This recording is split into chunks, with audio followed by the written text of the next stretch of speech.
Huwag kang mamroblema. Huwag kang mag-alala. Ibigay mo sa Diyos Ama ang lahat ng iyong mga bagabag, ang lahat ng iyong kabigatan. Ang sabi ni Jesus sa Mateo 11:28, lumapit kayo sa akin, kayong lahat na nabibigatan, kayong lahat na nahihirapan, at bibigyan ko kayo ng kapahingahan. Kaibigan, namumroblema ka ba? Nabibigatan ka ba sa mga dalamang problema? Ilapit mo to sa Kanya, ibigay mo to sa Kanya.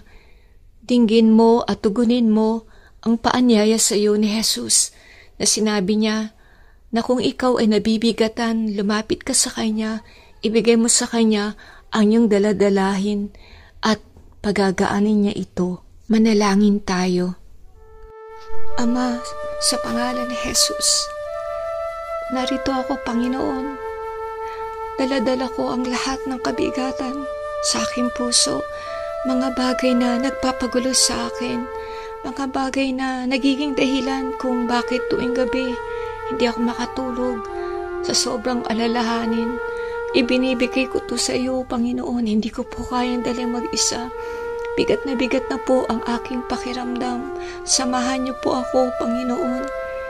Tulungan niyo po ako sa problemang ito na kinakaharap ko, problemang ito na hindi ko kayang lutasin, na ikaw lamang ang makakalutas.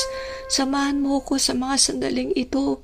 Tulungan niyo po ako na makaalis sa ganitong sitwasyon.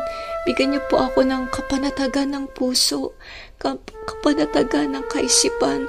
Tulungan niyo po ako na magtiwala sa iyo, na ibigay ko sa iyo ang lahat ng aking mga problema, ang lahat ng aking mga bagabag, yung mga iniisip ko na mahirap, na mga bagay na hindi madali para sa akin. Ibinibigay ko po ito sa iyo lahat.